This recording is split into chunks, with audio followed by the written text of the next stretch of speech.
Vishu, welcome back to Vishu master. हम फिर से जो कह अनोखे वीडियो के साथ।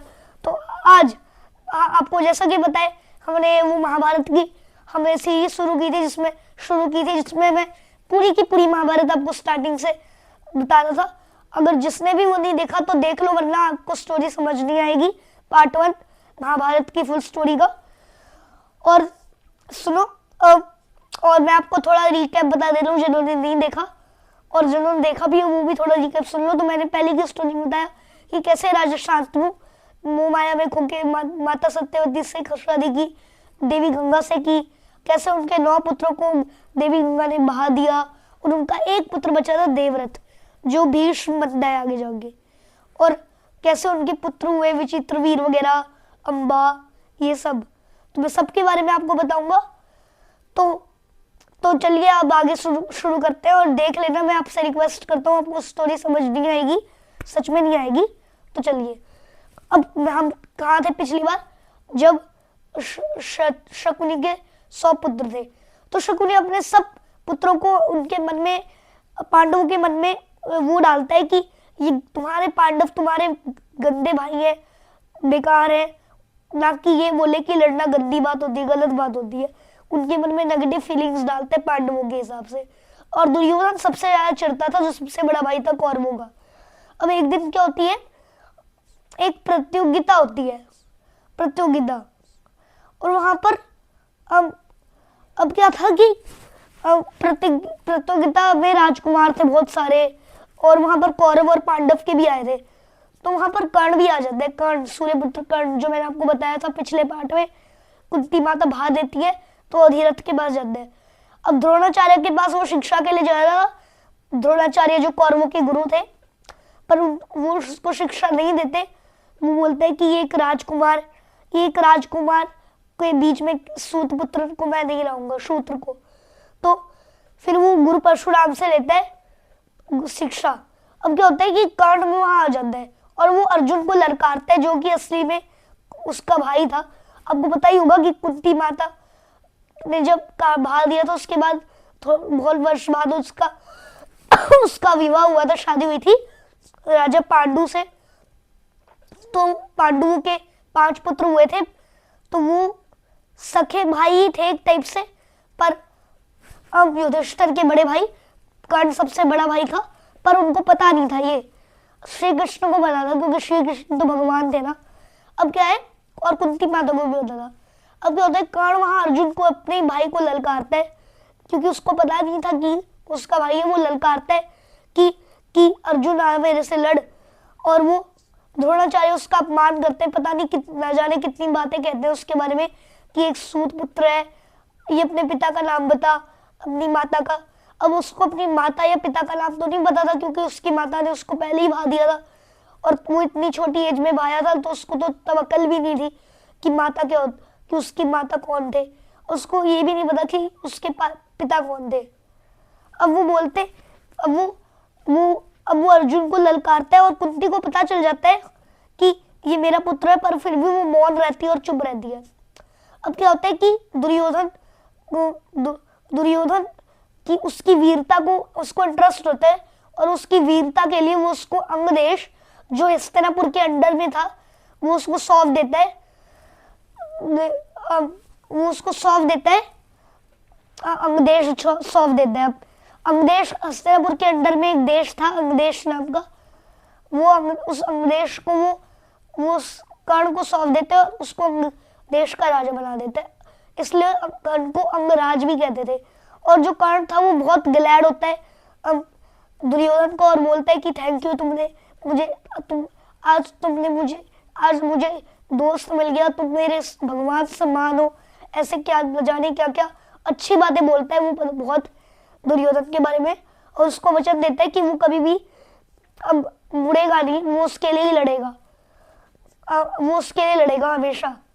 वचन दे देता है, उस प्रतिज्ञा लेता है, वचन देता है उसको, वचन प्रॉमिस करता है।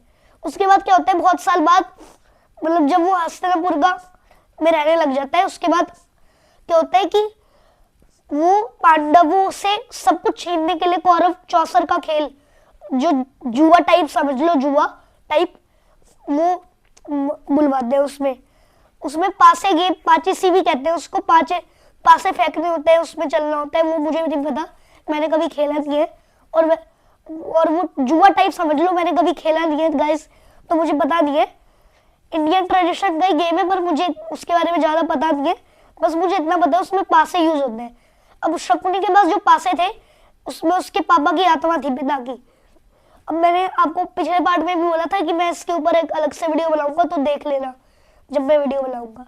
अब क्या होता है कि वो जो भी चाल चाहेगा वही वही जीतेगा, तो कभी शकुनी जुए में हारा नहीं था।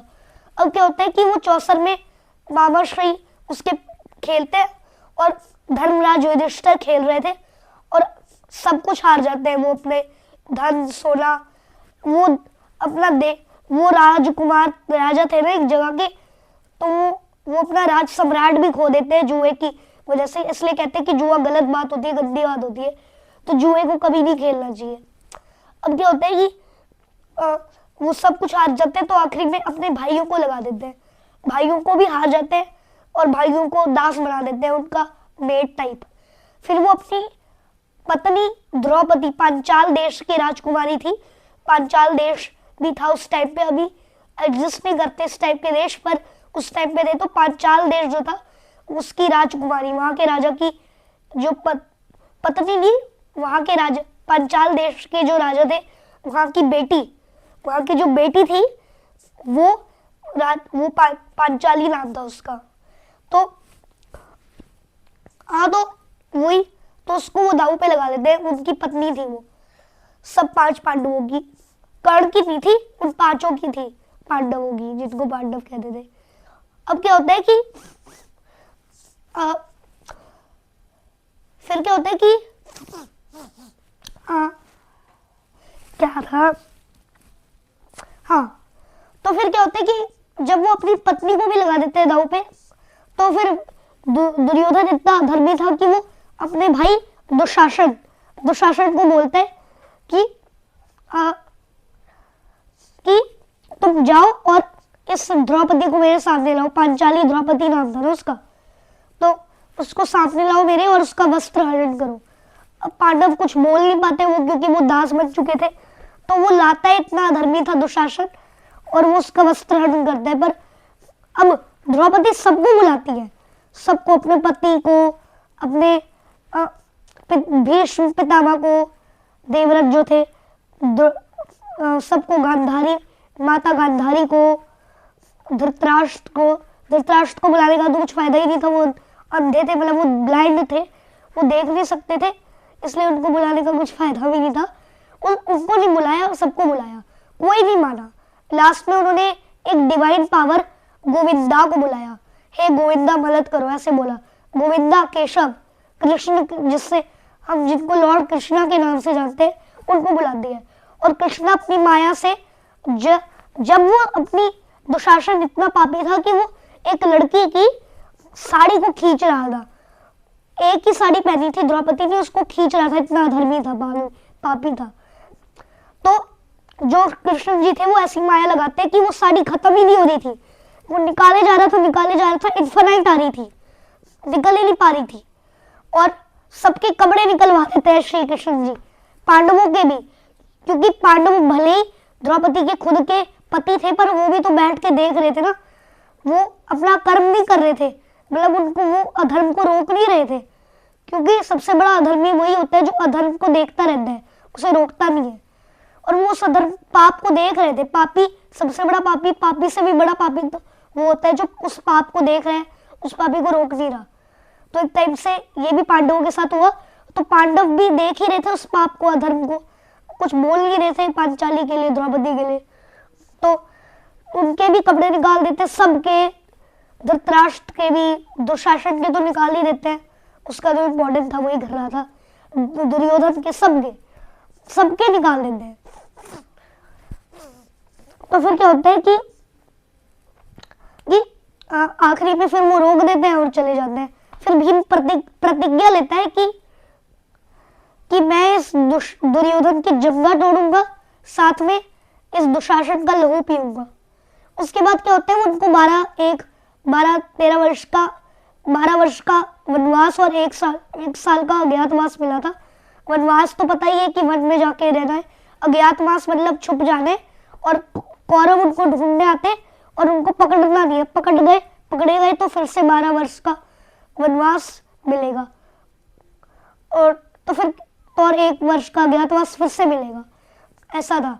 तो फिर क्या होता है कि ये पूरा करके वो बच जाते हैं, और अर्जुन को लड़की बनना पड़ा था, अर्जुन लड़का था, उसको लड़की बनना पड़ा था ताकि वो छुप पाए। अब क्या होता है कि अर्जुन वगैरह सब बच जाते हैं, उसके बाद वो वापस जाते हैं।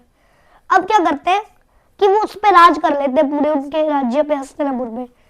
अब क्या करते हैं, पांडवों को उनका जो हस्तिनापुर था वापस चाहिए था, वो श्री कृष्ण को भेजते हैं कि वो वापस लाए, पर दुर्योधन इतना अपने ईगो में खो गया था कि वो नहीं कर पाता, उसकी फैमिली भी तक उसको नहीं बनवा पाती, और वो बोलते कि फिर श्री कृष्ण बोलते केवल 5 गांव दे दो, कम से कम 5 गांव।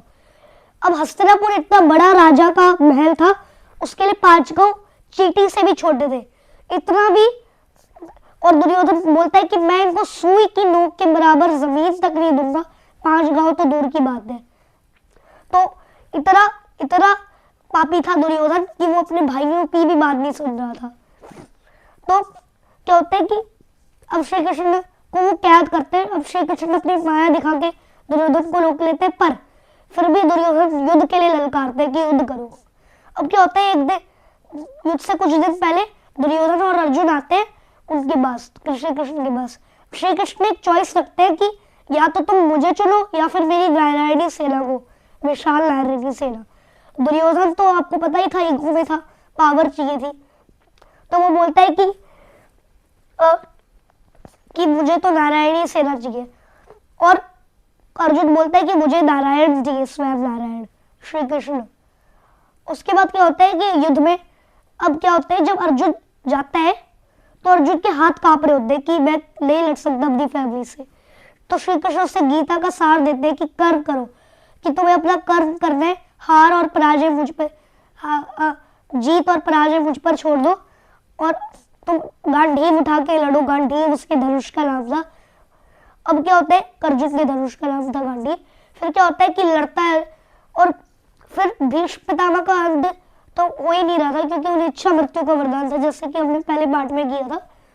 तो शिखंडी जो अम्बा थी, वो एक जो आजकल नर भी होते हैं और नारी भी होते हैं, लड़के भी होते हैं लड़की भी होते हैं, वो बन के आता है। और शिखंडी क्या होता है कि वो भीष्म पितामह उस पर बाण नहीं चला सकते थे, क्योंकि वो एक लड़की थी, लड़की पे उस टाइप पे वार नहीं करते थे, आजकल कर देते हैं पर उस टाइप पे नहीं करते थे। पर वो इधर अधर्मी था कि वो उस पे भी बड़ा हुआ, वो मतलब नहीं अधर्मी मतलब भीष्म पितामह नहीं कर पाते उस पे वार, और भीष्म पितामह को वो डेथ बेड बना देती है, समझ लो, तीरों से एक वो शैया बना देती है। उसके बाद बहुत दिन तक भीष्म पितामह जीवित रहते हैं, क्योंकि वो एक दिन का वेट कर रहे थे। वो एक पता नहीं दिन का, मुझे नाम याद नहीं। उस दिन क्या होता है, जो भी मरता है वो स्वर्ग जाता है, ऐसा बोलते हैं, पता नहीं स्वर्ग नरक सच में है, मुझे ये भी नहीं पता जब लोग है, पर ऐसा बोलते थे उस टाइम पे, पता नहीं अभी भी होता है वो दिन। उस टाइम पे बोलते थे कि ऐसा होता है कि स्वर्ग ही जाते हैं, तो उस दिन का वो वेट कर रहे थे। अब क्या होता है, सब मर जाते हैं, अधर्मियों का विनाश होता है, शकुनी भी मर जाते हैं, और भीम फिर क्या करते हैं, दुशासन का लहू पी लेता है, जो प्रतिज्ञा रखी थी उसने। उसके बाद क्या होता है कि जो था लास्ट में क्या बचता है, दुर्योधन, वो छुप जाता है। वो बहुत दुख होता है कि मेरे सब मर गए। कर्ण का पता है कैसे वध होता है, कर्ण का मैं बताता हूँ। जो कर्ण था वो जा रहा था रथ लेके सिर्फ अर्जुन से टकराने को। जब उससे सब पता चल गया था, कुंती माता ने सब बता दिया था कि ये तुम्हारे भाई है। अब क्या करता है, वो केवल अर्जुन से टकराता है, अर्जुन को बोलता है कि, और अर्जुन से लड़ता है। अब जब अर्जुन तीर चलाते थे कर्ण के रथ पर, तो जो रथ था वो पूरा 30-40 हाथ पीछे जाता था, और जब कर्ण तीर चलाते थे तो रथ केवल 1, 2 या 10 हाथ पीछे जाता था। अब घमंड था, अर्जुन को थोड़ा घमंड सा आ जाता है कि मैं शक्तिशाली हूँ। वो बोलते देखो केशव, देखो लॉर्ड कृष्णा, ये तो मेरे से भी कायर है सूत पुत्र राधे बढ़ाया, ये तो मेरे से, मैं इसका ज्यादा रथ पीछे धकेल देता हूँ, ये केवल दो तीन एक कदम पीछे करता है। अब घमंड तोड़ने के लिए अर्जुन का श्री कृष्ण बोलते हैं कि देखो अर्जुन एक बार सोचो, तुम्हारे पास जो धनुष है वो ब्रह्मा जी का है, बहुत बड़ा पावरफुल धनुष, और मैं तीनों लोगों का स्वामी तुम्हारे रथ पे बैठा हूं। तीनों लोगों के स्वामी थे ना श्री कृष्ण, विष्णु जी के अवतार थे। मैं स्वयं भगवान जिसके रथ पे बैठे हो उसको तो कोई हिला भी नहीं सकता, हरा ही नहीं सकता। और हनुमान जी भी उसकी रक्षा करने बैठे थे उसके फ्लैग में। तो बोलते कि मैं तीनों लोगों का स्वामी तुम्हारे रथ पे बैठा हूं, तुम्हारे पास तुम्हारा धनुष है, तुम्हारा रथ अग्निदेव का है, और जो है तुम्हारे पास इतनी पावर है, तुम्हारे पास हनुमान जी तुम्हारी रक्षा कर रहे हैं। ऐसे रथ को तो कोई हिला ही नहीं सकता, जिसके साथ भगवान है उसे कोई भी हिला सकता। फिर भी वो योद्धा कर्ण एक दो हाथ भी पीछे कर रहा है, ये भी बहुत बड़ी बात है, क्योंकि भगवान के रथ को करना तो एक बार वैसे नामुमकिन जैसा ही है, पर फिर भी वो कर रहा है, तो ये बहुत बड़ी बात है। भले ही वो अधर्मी है पर वो कर तो रहा है ना। अब क्या होता है कि अर्जुन का घमंड तोड़ता है। अब क्या होता है कि गुरु कि उसका रथ का पहिया जो है वो अकड़ जाता है, धरती पे अकड़ जाता है। अब वो नीचे उतरने जाता है जैसे ही, तो फिर वो उतर ही नहीं पा रहा था। अब वो बोलता है निशस्त्र हुआ, मुझे नहीं मारो। उस टाइम पे वॉर्स के कुछ नियम होते थे कि निशस्त्र का मतलब होता है जो जिसने अभी अपने वेपन वगैरह ना लिए हो हाथ में, तो ऐसा रूल था कि निशस्त्र पे कोई वार नहीं करेगा उस टाइम में। अभी तो कैसे भी वार कर देते हैं, अभी तो बिना वार के वार कर देते हैं। अब क्या होता है कि वो फिर भी अब केशव बोलते हैं कि ये एक अधर्मी है, इसका अंत करो, मार डालो इसको। वो बोलते हैं ये निशस्त्र है, मैं कैसे मारूं? वो बोलते हैं फिर भी ये अधर्मी है, और तुम्हारा पुत्र अभिमन्यु पुत्र था अर्जुन का, अर्जुन और सुभद्रा का। सुभद्रा भी उसकी एक वाइफ थी, उसकी दो वाइफ्स थी, एक वाइफ उसकी थी द्रौपदी, एक वाइफ थी सुभद्रा, दो थी। अब क्या होता है कि अभिमन्यु को भी उसने मारा था कर्ण ने, जबकि अभिमन्यु निशस्त्र था। तो बोलता है इस अधर्मी को भी ऐसे ही मारो। अब वो बोलता है कि तुम अगर कर्ण बोलता है कि मेरी बात नहीं मानोगे, निशस्त्र पे वार करोगे, तो मैं ब्रह्मास्त्र का उपयोग करूंगा। अब गुरु परशुराम ने शर्त रखी थी जब शिक्षा दे दी थी कर्ण को कि मैं केवल ब्राह्मण को ही दूंगा शिक्षा, पंडित को। पर कर्ण था क्षत्रिय, तो उसको झूठ बोलना पड़ा। जब ये उसका झूठ पकड़ा गया तो उन्होंने श्राप दिया कि तुम्हें जब युद्ध में ब्रह्मास्त्र किसी अपनी विद्या की, जो तुम्हें विद्या मिली है मेरे से, जब तुम आखिरी में तुम्हें सबसे ज्यादा इंपॉर्टेंस चाहिए होगी, तो तुम्हें ये याद ही नहीं होगी, काम नहीं आएगी तुम्हारे। तो ऐसे ही रास में हो जाता है और अर्जुन उसको मार देता है और उसका भी विनाश हो जाता है। फिर आखिरी में दुर्योधन लेक में छुप जाता है क्योंकि उसके सब मर चुके थे। और क्या होता है कि भीम वहां आता है और भीम बोलता है कि आजा मेरे से लड़, और उसको ललकारता है। अब वहां बलराम भी आ जाता है तीर्थ यात्रा से, वो यात्रा पे पता नहीं तीर्थ यात्रा कहते हैं उसको, शायद वहां पर गए थे। और उसके बाद क्या होता है कि वो वापस आते हैं तो वो देखते हैं कि ये क्या हो गया सब। अब क्या होता है कि वो बोलते हैं चलो युद्ध शुरू करते हैं, गदा युद्ध चुना था। अब भीम उनसे लड़ता है, तो आखिरी में अब दुर्योधन सबसे बेस्ट था, वो मार ही रहा होता है पर भीम उससे कम पड़ रहा था। श्री कृष्ण बोलते हैं ये युद्ध कभी खत्म ही नहीं होगा, इसको रोकने का सिंपल तरीका है रूल ब्रेक करो। जंगा पे मारना अलाउड नहीं होता, तो इसलिए उसकी जंगा पे मार के दुर्योधन का भी अंत कर देते हैं और ऐसे ये खत्म हो जाता है। तो अगर आपको आज की वीडियो अच्छी लगी हो तो सब्सक्राइब करना, लाइक करना, शेयर करना, कमेंट करना। बाय। और आज के लिए इतना ही, हमने फाइनली महाभारत की सीरीज खत्म कर दी। Bye bye.